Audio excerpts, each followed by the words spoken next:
한국 화물선 나무호가 드론을 맞았습니다. 그것도 처음으로 바다에 나선 첫 번째 상업 운항에서요. 2026년 초에 처음 바다에 나선 이 배는 단 한 번의 정상적인 항해도 마치지 못하고 불타버렸거든요. 나무호는 2025년 9월 중국 광저우에서 진수된 완전히 새 배예요. 적재 용량 3만 톤급 다목적 화물선, 쉽게 말해 뭐든 다 실어 나를 수 있는 만능 화물선이라고 보시면 돼요. 2026년 초에 HMM에 인도됐고 설레는 첫 상업 운항을 시작합니다. 중국 칭다오, 펑라이, 타이창을 돌며 중량 화물을 싣고 목적지인 사우디아라비아로 출발했죠. 이게 나무호의 데뷔항이었습니다. 나무호가 호르무즈 해협을 통과한 날이 2월 25일이거든요. 그런데 미국과 이스라엘이 이란을 공격한 게 딱 2월 28일이에요. 불과 사흘 차이.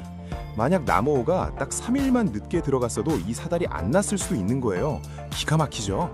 호르무즈 해협은 아라비아만과 오만만을 잇는 전략적 물목이에요. 쉽게 말해 이 물길이 막히면 페르시아만 안에 있는 배들은 나올 방법이 없는 거거든요. 나무호는 이렇게 발이 묶인 채 사우디 주베일에서 하역 작업을 마치고도 닻을 내리고 무기한 대기에 들어갔습니다. 원래라면 다시 중국으로 떠나야 할 일정이었는데 갈 수가 없게 된 거예요. 한국해운협회에 따르면 호르무즈에 고립된 한국 선사들은 하루에 약 4억 9천만 원의 손실을 보고 있었어요. 전쟁보험료에 유류비에 선원급여까지 배가 묶여있는 동안에도 돈은 계속 나가는 구조거든요. 거기다 원래 실어야 할 새 화물도 못 싣고 있으니 기회비용까지 더하면 손실은 눈덩이처럼 불어나고 있었던 거죠. 그러던 중 4월부터 상황이 조금씩 달라지기 시작해요. 미국과 이란 사이에 종전 협상이 시작되면서 해협이 다시 열릴 수도 있다는 기대감이 생긴 거예요. 그러자 페르시아만에 갇혀있던 많은 선박들이 조금이라도 출구 가까이 이동하기 시작합니다. 나무호도 4월 30일에 사우디 주베일에서 UAE 우말쿠아인 해역으로 정박 위치를 옮겼어요. 해협이 열리면 제일 먼저 나가려고 대기 위치를 잡은 거죠. 당시 나무호 주변에는 다른 선박들도 수십 척이 같이 이동하고 있었어요. 심지어 말타 선적 유조선 오데사호는 4월 중순에 해협이 잠깐 열린 틈을 타서 탈출에 성공했어요. 나무호도 똑같은 이유로 움직인 거예요. 합리적인 판단이었죠. 근데 결말이 극명하게 엇갈렸습니다. 5월 4일 오후 3시 30분 현지 시간 기준이에요. UAE 우말쿠아인 해역에 정박 중이던 나무호, 그날도 그냥 조용히 기다리고 있었거든요. 그런데 갑자기 쾅 하는 폭발음이 울립니다. 인근에 있던 HMM 다운호에서도 들릴 만큼 큰 폭발이었어요. 나무호 선원들에게 퇴선하라는 무전이 쏟아지기 시작했고 배 왼쪽 선미에서 시커먼 연기가 피어오르기 시작했습니다. 1차 폭발이 끝인 줄 알았는데 딱 1분 뒤에 또 한 번 충격이 왔어요.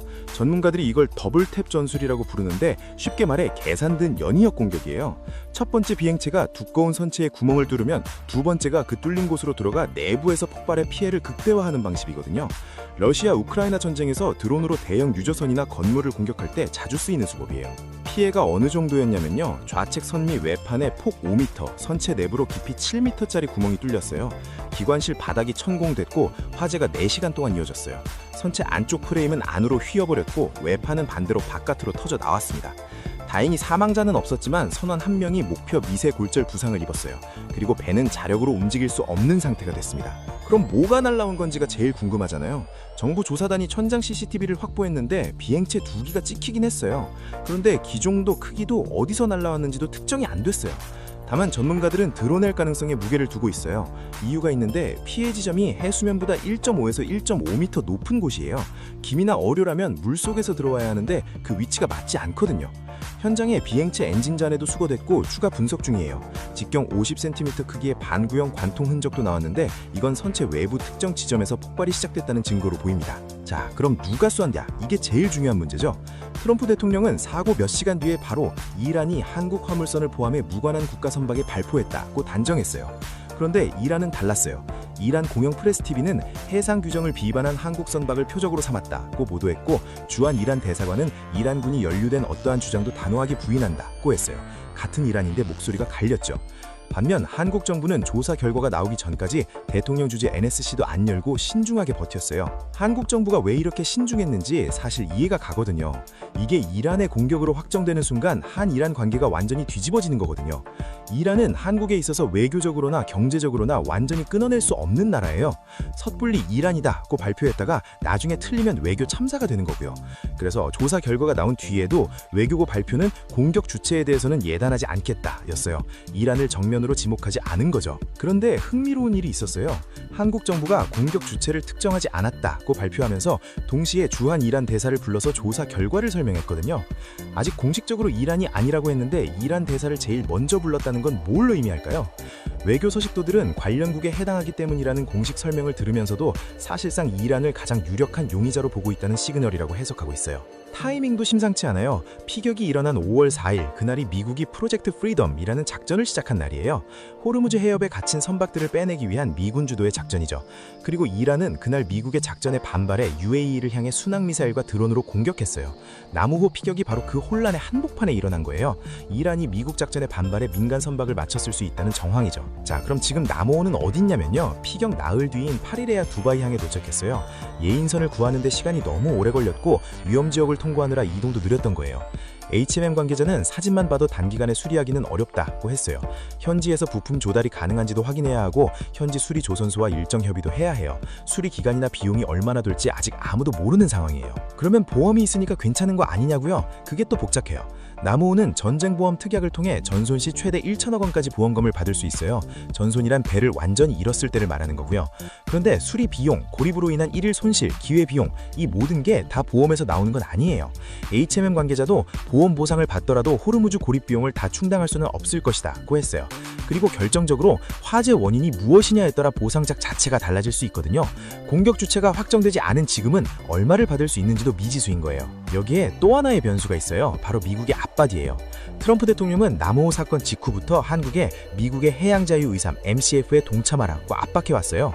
쉽게 말해 미국이 이란을 견제하기 위해 꾸리는 다국적 해상작전에 한국 해군도 참여하라는 거거든요.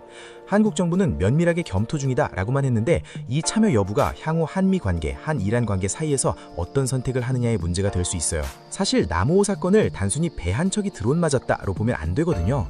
이건 호르무즈 해협에서 민간 성산이 얼마나 취약한지를 전 세계에 다시 한번 보여준 사건이에요. 그리고 한국 입장에서는 이 사건 하나가 한미 동맹, 한이란 관계, 해운산업 피해, 보험 법리, 군사 참여 여부까지 전부 연결되는 복잡한 외교 방정식이 된 거예요. 나무호가 처음 바다에 나섰을 때 이 배 한 척이 이렇게 큰 파장을 만들어낼 거라고는 아무도 몰랐겠죠. 비행체 잔해 분석 결과가 나오면 공격 주체가 좁혀질 수 있어요. 그게 이란으로 확정되는 순간 외교 파장은 상당할 거예요.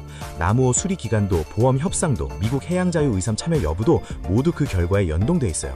앞으로 어떻게 될지 지켜봐야겠습니다. 여러분은 어떻게 생각하시나요? 오늘 영상 여기까지고요. 다음 영상에서 만나요. 감사합니다.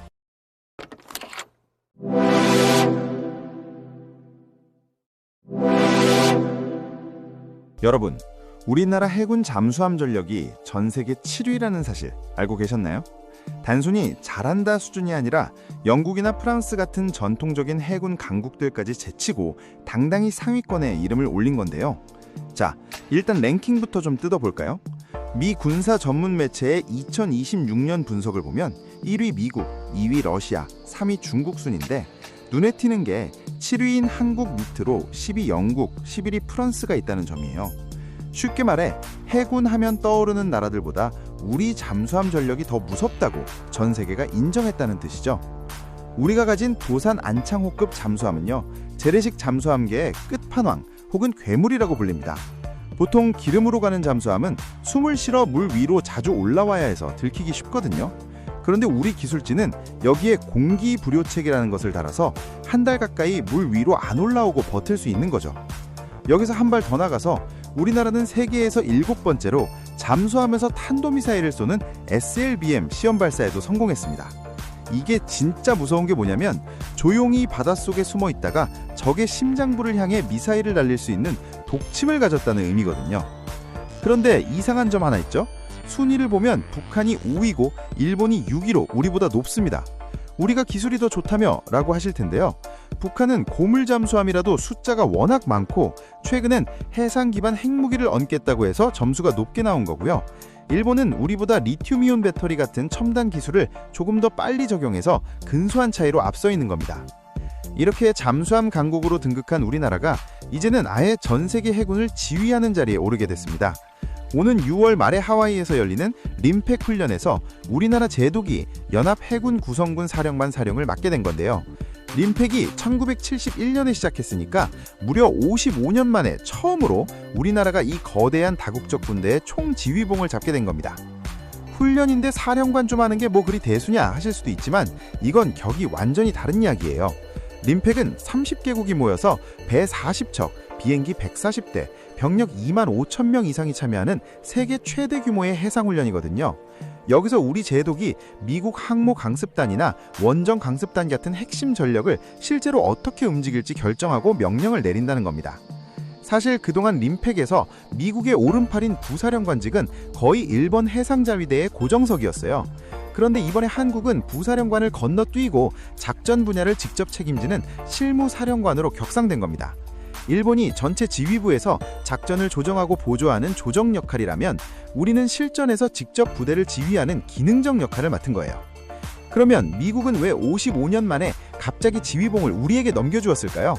요즘 북한과 러시아가 딱 붙어 있고 중국은 바다에서 계속 힘자랑을 하고 있잖아요.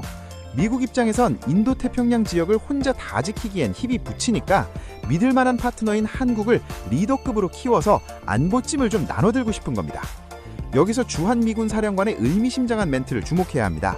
그는 인터뷰에서 한국의 대만이나 남중국해로 파병 가달라는 요청을 하는 게 아니다 라고 선을 그었습니다. 그럼 왜 지휘권을 준 걸까요? 바로 전략적 유연성이라는 카드 때문이죠. 쉽게 말해 우리 미군이 급할 때 잠시 다른 데 가서 일 좀 보고 올 수 있지 않겠느니? 라는 뜻이죠. 그러니까 이번 지휘권 부여는 너희 실력 좋으니까 우리가 안심하고 자리를 비울 수 있게 도와달라는 미국의 고단수 전략인 셈입니다. 하지만 우리 입장에서도 손해볼 건 없어요.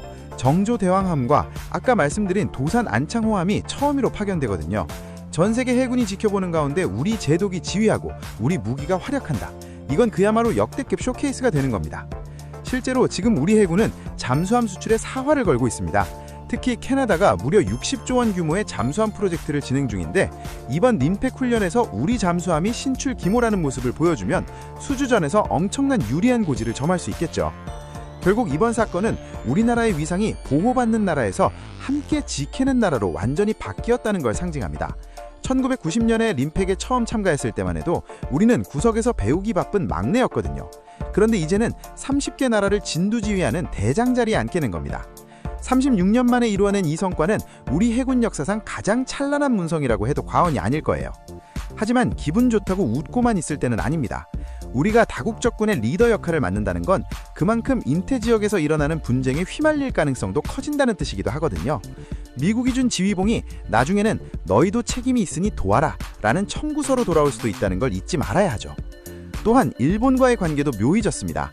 일본은 그동안 림팩의 넘버2라는 자부심이 있었는데 이번에 한국이 작전사령관이라는 실무의 핵심을 가져갔거든요. 일본 언론들도 이 상황을 예의주시하고 있을 텐데 한미일 안보 협력이라는 큰 틀 안에서 미묘한 주도권 다툼이 벌어질 수도 있습니다. 전문가들은 이번 훈련이 단순한 전시용이 아니라고 입을 모읍니다. 최근 북한의 남침 같은 지상전 시나리오뿐만 아니라 해상을 통한 제3국의 개입 가능성이 커지고 있거든요.